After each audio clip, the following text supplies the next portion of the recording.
여호와께 그의 이름에 합당한 영광을 돌리며 거룩한 옷을 입고 여호와께 예배할지어다. 영광을 받으시기에 합당하신 주님, 새벽을 깨워 마땅히 주께 돌려야 할 찬양과 경배를 돌림으로 이 한 주를 마무리하게 하시니 감사합니다.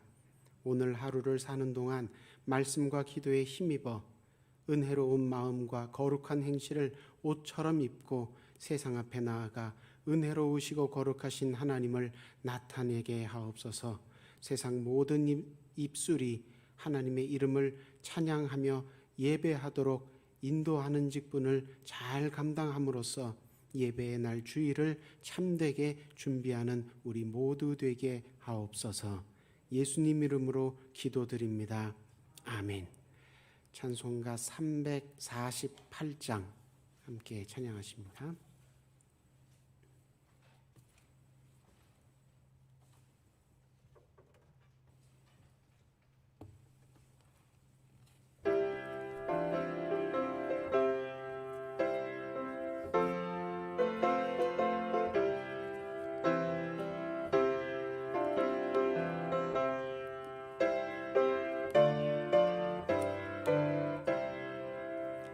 마귀들과 싸울지라 죄악 벗은 형제여, 담대하게 싸울지라 저기 악한 적병과 심판날과 멸망의 날 내가 섰는 문 앞에 곧 다가오리라. 영광 영광 할렐루야, 영광 영광 할렐루야, 영광 할렐루야. 곧 승리하리라.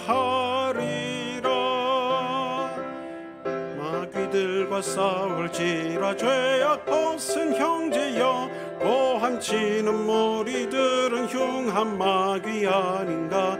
무섭고도 더러운 죄 모두 떨쳐버리고 주 예수 붙들라.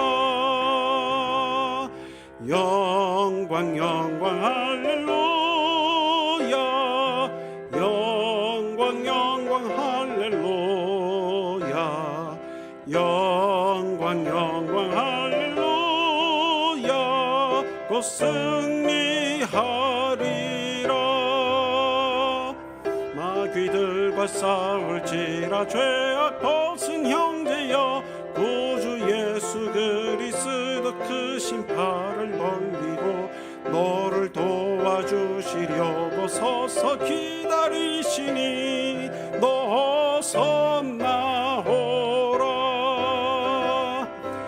영광 영광 할렐루야, 영광 영광 할렐루야, 영광 영광 할렐루야. 곧 승리하리라.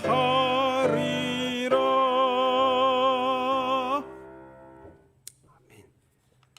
360장 한 장 더 찬양하십니다.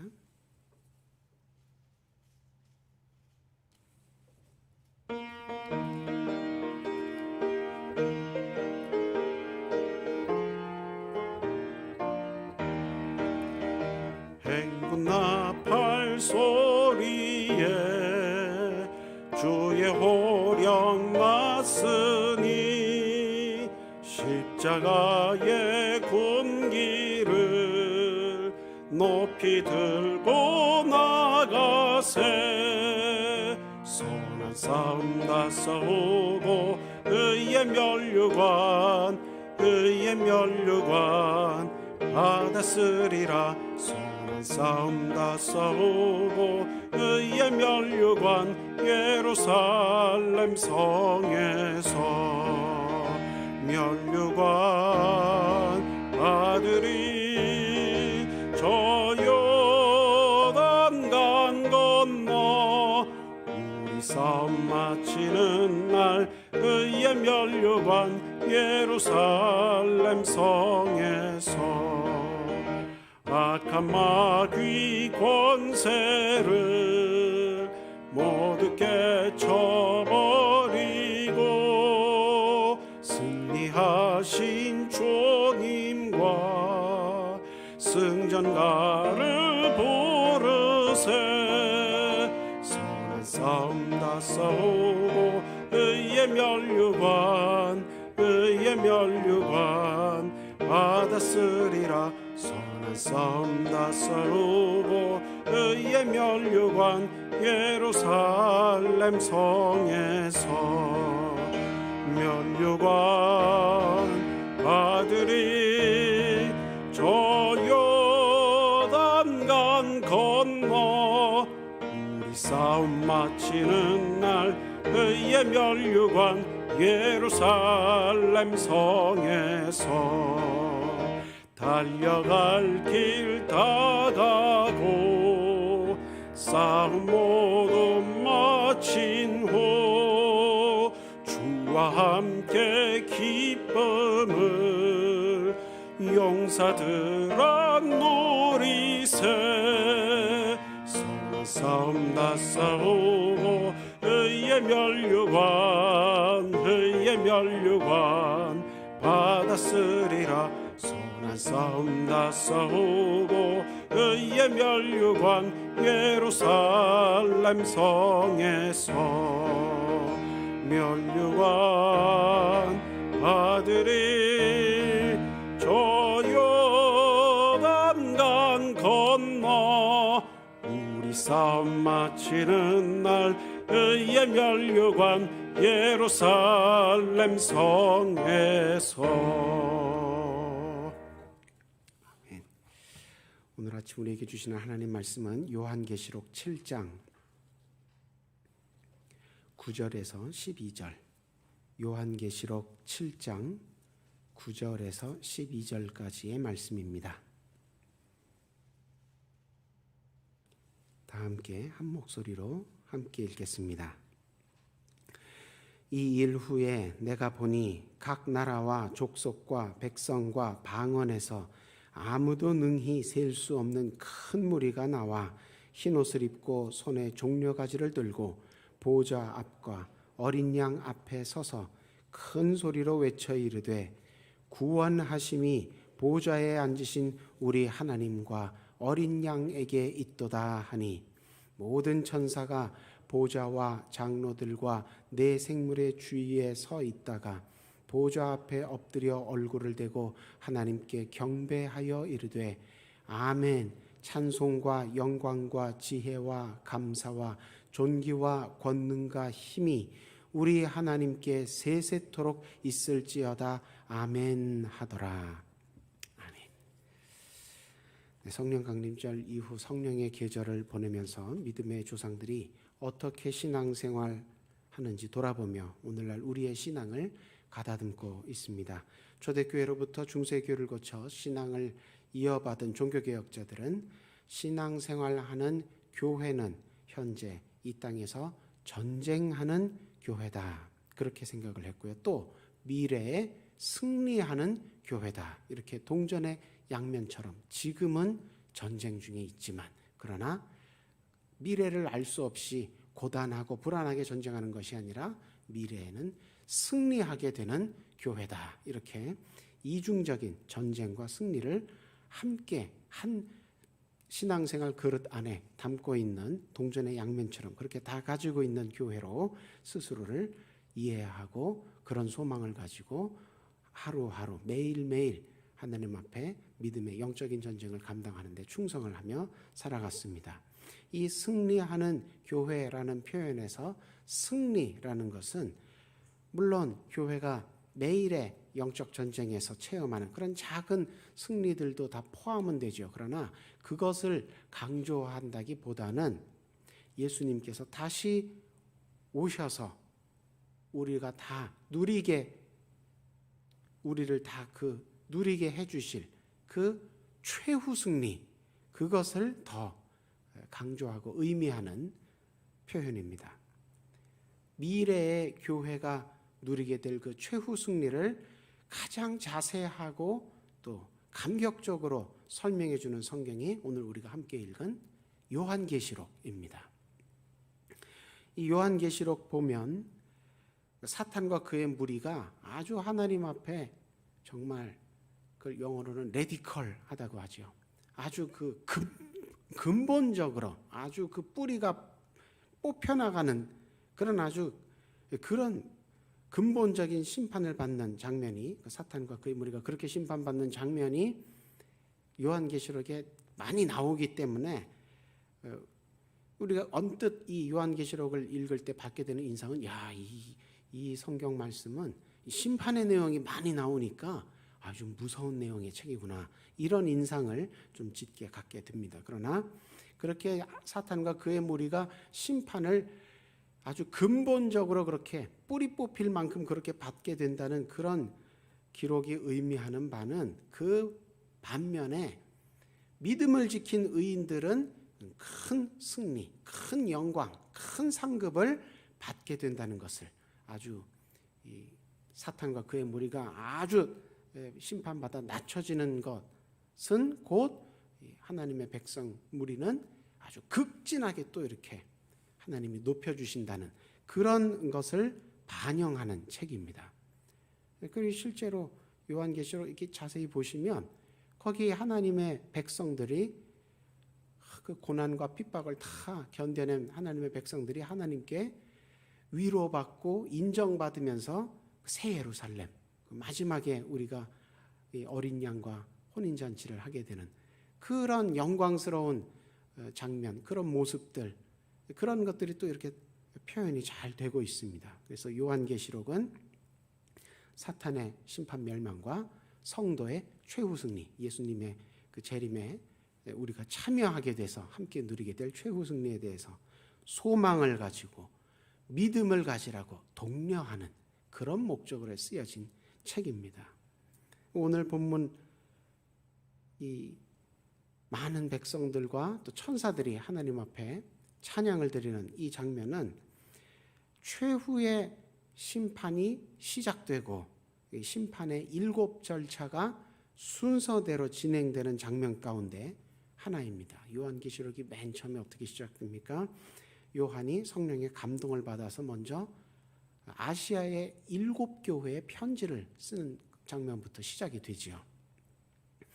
그리고 그 주님의 명령으로 7 교회들에게 편지를 다 써보낸 요한이 하늘에 있는 하나님 보좌 옆으로 들림을 받습니다. 옮겨집니다. 그래서 이제 그 가장 높은 하나님 보좌 바로 옆에서 미래에 일어날 모든 광경을 보고 기록하게 된 책이 요한계시록인데, 하나님 보좌 곁으로 올라가자마자 뭘 보게 되느냐? 그 하나님 보좌에 하나님이 당연히 앉아 계시죠. 근데 이분이 이 하나님이 손에 7 겹으로 봉인된 두루마리를 들고 계십니다. 이 두루마리란 무슨 내용의 두루마리 책이냐? 앞으로 하나님께서 행하실 하나님의 심판의 계획이 담겨 있는 책이에요. 그래서 그 하나님 보좌 곁에 있는 그 신비한 4 생물과 또 거룩한 24명의 장로들이 하나님과 또 어린 양께, 예수님께 찬양과 경배를 드릴 때 이 하나님께로부터 두루마리를 넘겨받은 어린 양이 봉인을 하나씩 뗍니다. 그럴 때마다 이제 심판의 절차가 하나씩 이루어지죠.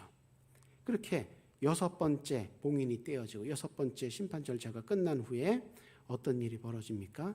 이스라엘 12지파에서 한 지파에서 12,000명씩 다 합하면 14만 4천 명이 구원받은 이 14만 4천 명의 이스라엘 자손들이 하나님께 찬양하고 경배하기 위해 앞에 나오죠. 이단들은 이 장면을 잘못 해석해서, 자, 이스라엘 자손 14만 4천 명이 구원받은 사람을 뜻하니 요 사람들만 구원받는다. 특히 14만 4천이란 숫자가 구원받은 사람의 숫자다. 그러면서 자기네 그 이단 종파를 믿어야 요 14만 4천 숫자에 들어온다고 그렇게 잘못 해석하는데, 오늘 우리가 함께 읽은 9절 보니까 어떻게 되어 있습니까?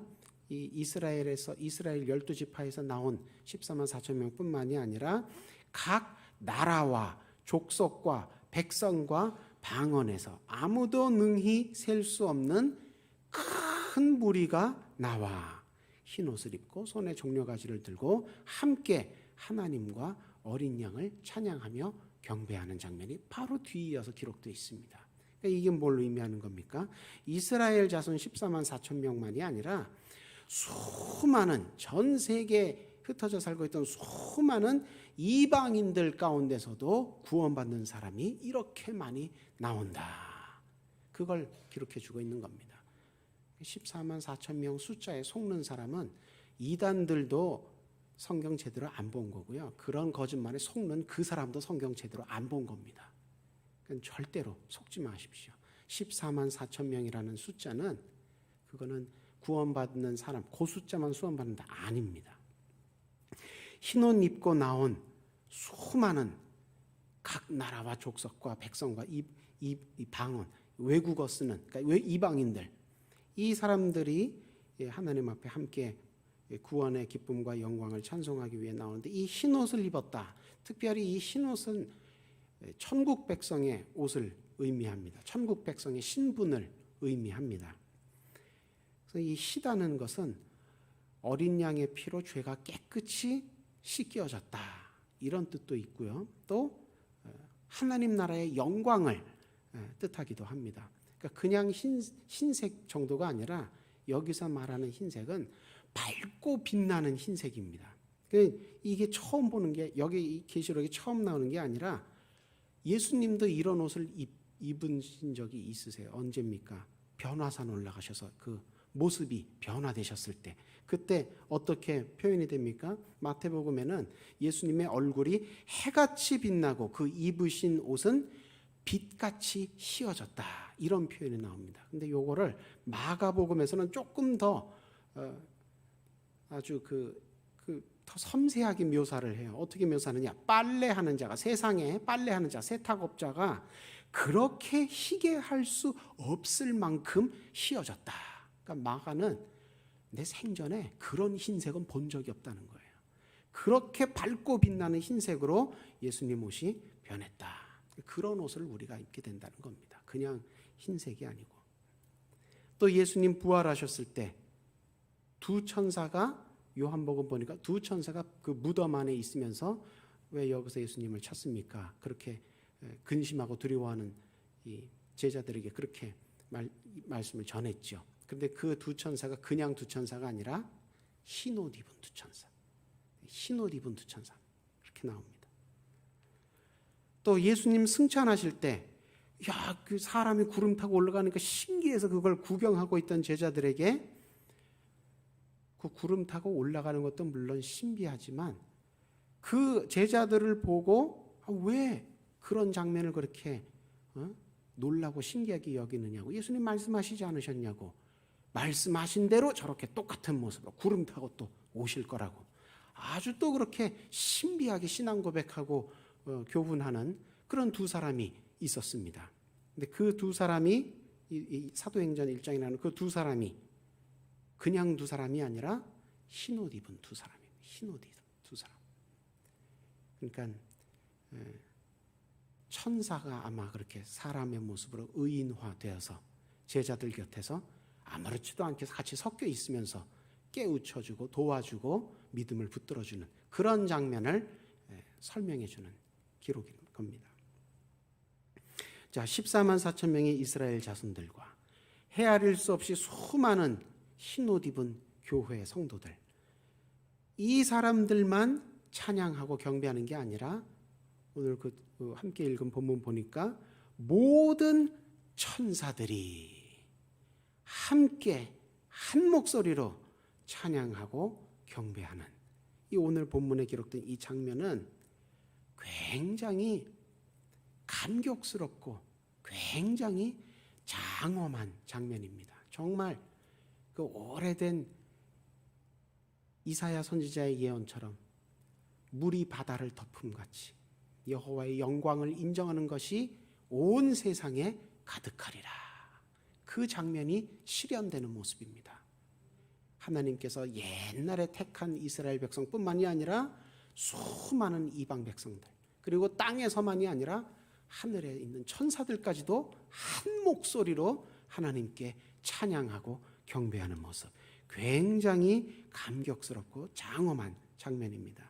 그리고 이 장면 후에, 오늘 본문 함께 읽은 본문 후에 마지막 7번째 봉인이 떼어지고 마지막 7번째 심판 절차가 시작이 되죠. 7천사가 7나팔을 불며 심판을 수행을 합니다. 그러나 용과 그 짐승은 이렇게 감격스럽고 장엄한 하나님께 예배드리는 장면을 보고도, 또 심판을 7개나 받고도 내내 회개하지 않고 계속 회개하기는커녕 하나님과 교회에 계속 반항을 하고 대항을 하고 저항을 하죠. 그래서 7 대접을 쏟아부어서 바벨론이라고 불리는 악의 제국이 드디어 멸망이 됩니다. 그리고 이 멸망이 된 후에 1000년이 지나도록 이 사탄은 회개할 줄을 몰라요. 자기의 악의 제국이 멸망하고 1000년이 지났는데도 여전히 회개하지 않고 최후의 도발을 하지만 그래 봤자죠. 최후의 심판으로 완전히 끝장납니다. 그리고 나서 요한계시록 맨 마지막 장면, 새 예루살렘에서 어린 양과 교회가 서로 혼인잔치하는, 예수님이 우리 신랑 되시고 우리는 예수님의 정말 아름답게 단장한 신부처럼 한 자리에 모여서 새 가족을 이루어서 살게 되기 시작하는 그런 영광스러운 결혼잔치가 거행되는 장면으로 요한계시록이 끝나게 됩니다.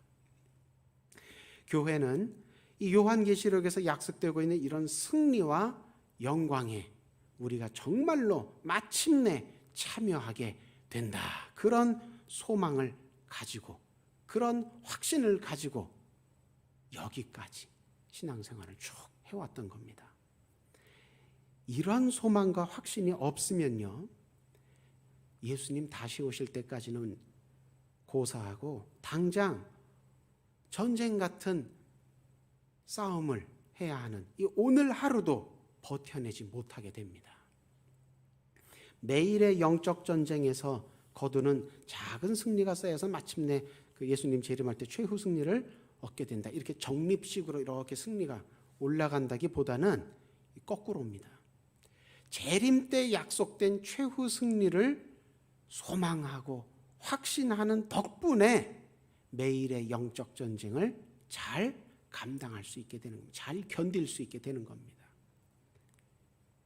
그래서 매일 교회는 매일 미래에 얻게 될 그 최후 승리를 매일 미리 조금씩 맛보며 신앙생활을 하는 겁니다. 그냥 단순히 우리가 매일의 영적 싸움에서 이렇게 시름시름 하다가 조금 이겨서 다행이다, 이 정도가 아니고요.